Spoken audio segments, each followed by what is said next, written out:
Bueno, vamos a dar inicio con la clase del día de hoy. Esto es un trabajo final de la maestría de lingüística, en este caso en la materia de análisis del discurso. Elementos y componentes del discurso. Vamos a hablar sobre la importancia del discurso en la educación, en los discentes. ¿Cuál es esa importancia?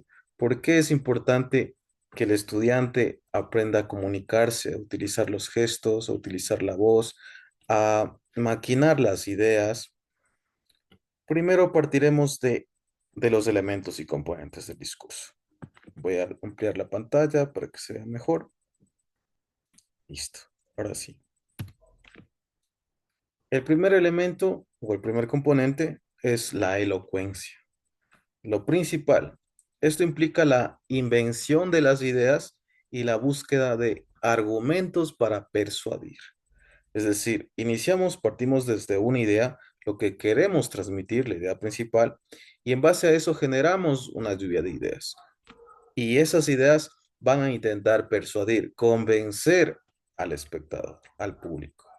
Aquí se nos presenta una imagen en el que una persona está explicando un proyecto y para ello también necesita el discurso para explicar proyectos, para entrevistas. Más adelante vamos a ver la importancia del discurso. Bien, entonces, como primer punto, la elocuencia. Después, la disposición. Esto hace referencia a la organización de las ideas. Ya tengo mi idea principal en la elocuencia. Ahora organizo mis ideas, las lluvias de ideas, en una estructura lógica. ¿Qué va primero? ¿Qué va en la mitad? ¿Qué va al final? Y esto también tiene una estructura. Redactamos una introducción, un desarrollo y una conclusión. Una vez que yo lo tengo ya organizado, ahora sí yo puedo em, intentar dar a conocer mi discurso o la idea que yo intento dar a conocer a mi público, valga la redundancia. Tercer elemento, el estilo. Es la elección de las palabras. Aquí yo elijo qué palabras voy a decir. En este caso, figuras retóricas que le dan más sentido al lenguaje, para embellecer la palabra. Las figuras retóricas nos sirven para embellecer el lenguaje, hacerlo más persuasivo. ¿Cuáles son esas figuras retóricas? La anáfora, la metáfora, la comparación, etcétera. Entonces, el estilo también, aquí en el estilo incluye eso, del discurso. El discurso también tiene un estilo. ¿Con qué fin? Con el fin de persuadir, convencer, mediante las figuras retóricas también. Cuarto punto, cuarto elemento, memoria. Y este es el más importante. Es la capacidad de recordar el discurso para pronunciarlo sin necesidad de leerlo. ¿Por qué se ve mal cuando nosotros leemos un discurso? No, eso es lectura, no es un discurso. Eso es leer, no exponer, no dar a conocer mis ideas. Por eso es importante memorizarnos, saber lo que yo voy a decir ese día, ya sea en una presentación, una exposición de un proyecto, un día emblemático, el Día de la Bandera, etcétera. Entonces yo tengo que grabármelo, no estar con un papel ahí y yo ahí pronunciando el discurso, no, tengo que memorizarlo y saber lo que yo voy a decir para convencer, para persuadir a los oyentes. Siguiente punto, la acción. Se refiere a la puesta en escena del discurso. Esto ya, una vez que ya memoricé, ya tengo la estructura, ya puse el estilo, viene aquí a la acción, el dar a conocer. Se refiere a la puesta en escena del discurso, incluyendo la voz. Aquí está incluyendo la voz. En un discurso siempre es importante la voz. Si yo no utilizo bien la voz, los demás, el mensaje no se puede dar a conocer perfectamente, como yo lo quiero dar a entender. También la postura, también los gestos, que es importante, los gestos. ¿Qué será la postura? La postura es como yo estoy en ese momento. Estoy parado, estoy de pie, estoy sentado, cómo me muevo, etcétera. Los gestos de las manos, gestos corporales, los gestos de expresiones faciales también, etcétera. ¿Ya? Continuemos. La importancia del discurso. Aquí ya viene un punto importante. El discurso. Si no existe el discurso, no puedo dar a conocer mis ideas, no puedo dar a conocer un proyecto que tengo en mente, un programa, una exposición, una entrevista también. Necesito del discurso. Para yo pararme frente a un público, necesito del discurso. Si yo no sé hablar, si yo no sé comunicarme, si yo tengo pánico escénico cuando ya veo a cientos de personas a mi alrededor y yo tengo que hablar y me preparé bien, pero si yo tengo ese miedo, no va a salir bien. Entonces, aquí vamos a ver la importancia del discurso en los estudiantes, en el colegio, porque es necesario que los estudiantes aprendan a comunicarse. Primer punto. ¿Cuál es este punto? Desarrollo del pensamiento crítico y la argumentación. Si yo preparo mi clase en base al discurso, poniendo énfasis en el discurso en el que el estudiante deba comunicarse, esto no quiere decir que el estudiante va a pasar todo el año solo exponiendo, exponiendo, exponiendo. No. Esto quiere decir realizar diferentes actividades que invite al estudiante a ponerse de pie frente a un público y que el estudiante mismo escoja el tema que más le guste. No es necesario que el docente le obligue y me dices que para mañana tú me vas a hablar sobre el tema de lingüística. Entonces no le va a gustar al estudiante y se va a aburrir y los demás también. Entonces tienen que ser temas que estén en ese instante, que esté desarrollado en todo, que se dé a conocer a todas las personas, que esté al alcance de todas las personas. Segundo punto, mejora la comunicación verbal y no verbal. Si yo practico el discurso, esto va a mejorar la comunicación verbal y no verbal. ¿Cuál es la comunicación verbal? La que estoy haciendo en este momento. La no verbal, la escrita. Fomento de la confianza y reducción del miedo escénico. Si yo practico en los estudiantes que se pongan en pie frente a un público, para una vida profesional se les va a hacer más fácil porque el lenguaje siempre está presente. Así no sigas carreras que dependan de las letras. Siempre vas a tener que comunicarte. Si eres ingeniero, vas a una entrevista, vas a tener que comunicarte.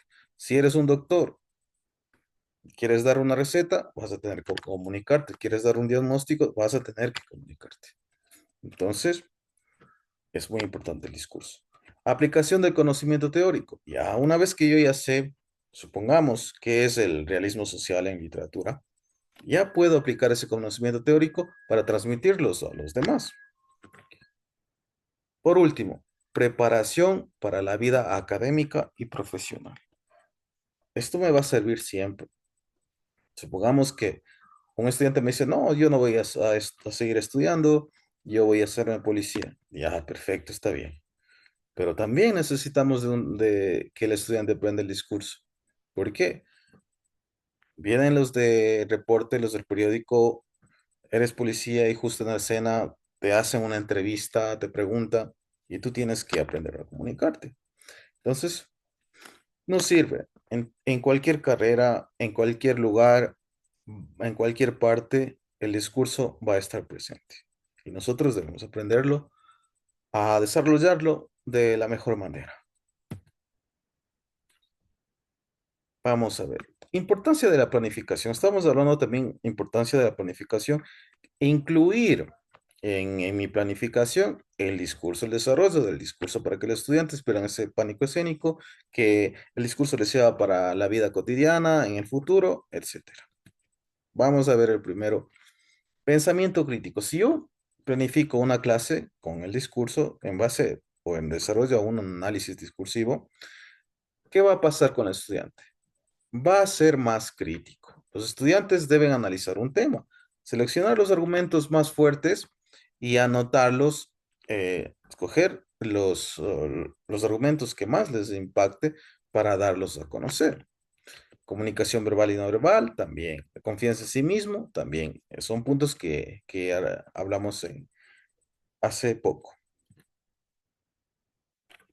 También decíamos que una preparación para el mundo real, sí.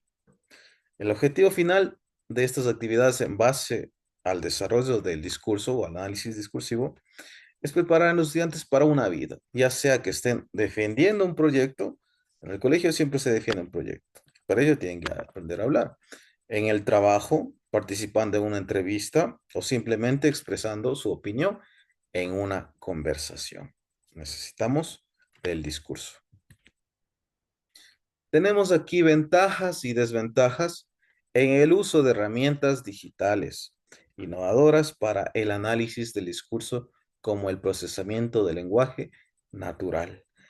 Aquí surge un término nuevo, que es el procesamiento del lenguaje natural, sus siglas NLP. ¿Qué es el procesamiento del lenguaje natural? Esto es un proceso de algoritmos de números que utiliza la inteligencia artificial para simular la voz humana, para simular el pensamiento humano. ¿Mediante qué? Mediante el lenguaje, mediante el discurso, mediante la voz o la escritura. Vamos a ver unos ejemplos de un procesamiento del lenguaje natural. ¿Qué es? Aquí tenemos, ¿qué es primero? Es un campo de inteligencia artificial, sí, que se enfoca en qué? En la interacción entre las computadoras y el lenguaje humano. Esta comunicación entre computadoras y el lenguaje humano va a intentar ah, similar la voz humana, similar los pensamientos humanos. Pero en esto hay ventajas y desventajas que vamos a ver a continuación. Aquí tenemos unos ejemplos de procesamiento del lenguaje humano. Asistentes virtuales como Siri, Alexa y Google son un claro ejemplo de procesamiento del lenguaje natural. Chatbots también, cuando yo consulto algo en un banco o en el Ministerio de Educación, me van a responder un chatbot, es decir, una inteligencia artificial. Y la IA también también está relacionada con eso de chatbots, que no son personas que están atrás, sino algoritmos, números, inteligencia artificial, la IA. Filtros de spam también utilizan procesamiento de lenguaje natural. Cuando te llega un correo, un spam, un correo spam, eso no es enviado por personas, sino en sí por la computadora. Traductores automáticos también. Todo lo relacionado con el lenguaje y la inteligencia artificial es el procesamiento del lenguaje natural. Procesamiento. ¿Qué procesa? El lenguaje natural se transforma en artificial. Ventajas. Para finalizar, hay algunas ventajas y varias desventajas también. Solo he tomado una de cada una por el tiempo. Una ventaja. Análisis a gran escala. La ventaja de la IA en cuanto al lenguaje, al procesamiento del lenguaje natural, es el análisis a gran escala. ¿Por qué? El, el procesamiento, aquí están sus siglas en NLP, puede procesar enormes cantidades de datos textuales, sí, porque tenemos opción a elegir cualquier información y nos puede hablar la IA, ya sea mediante la voz o un lenguaje escrito. Artículos de redes sociales, esta inteligencia artificial, el procesamiento de lenguaje natural, toma diferentes fuentes para darme la información que yo estoy buscando, para que me hable sobre ese tema. Entonces, artículos de redes sociales, transcripciones, algo que no se puede hacer con la voz humana o el ser humano, porque el ser humano no puede eh, abarcar toda la información que hay en Internet, la inteligencia artificial sí. En tiempo récord, lo que sería imposible para un investigador humano, aquí está, esto permite identificar patrones y tendencias a nivel macro, es decir, a nivel mundial. Desventaja. Vamos a ver la desventaja. Pérdida de contexto y matices. ¿Qué nos quiere decir? El procesamiento del lenguaje natural tiene dificultades para comprender el sarcasmo. Si tú le preguntas o le haces algún chiste, quizá no va a entender. Quizá no va a entender ese nivel de lenguaje que es sarcástico, ¿no es cierto? Cuando yo hablo con personas en sí naturales, sí se van a entender, pero si tú quieres hablar así con sarcasmo, con inteligencia artificial, quizá haya errores. Las metáforas, las ironías y otros matices del lenguaje humano que dependen del contexto cultural. Aquí ya va incluido ya la cultura y la inteligencia artificial le dificulta interpretar estos términos sarcásticos. Y la entonación, también la entonación. Si tú hablas con Siri, hablas con Google, hablas con Alexa, en sí sale la voz no tan humana. No puede expresar una entonación de voz adecuada como lo haría un ser humano. Entonación. Un algoritmo puede interpretar literalmente una frase sarcástica, lo que lleva a un análisis incorrecto. ¿Sí? Eso es todo por el día de hoy. Gracias a la señorita Kelly por acompañarnos esta noche. He dejado de compartir y voy a proceder a parar la grabación. Ujú.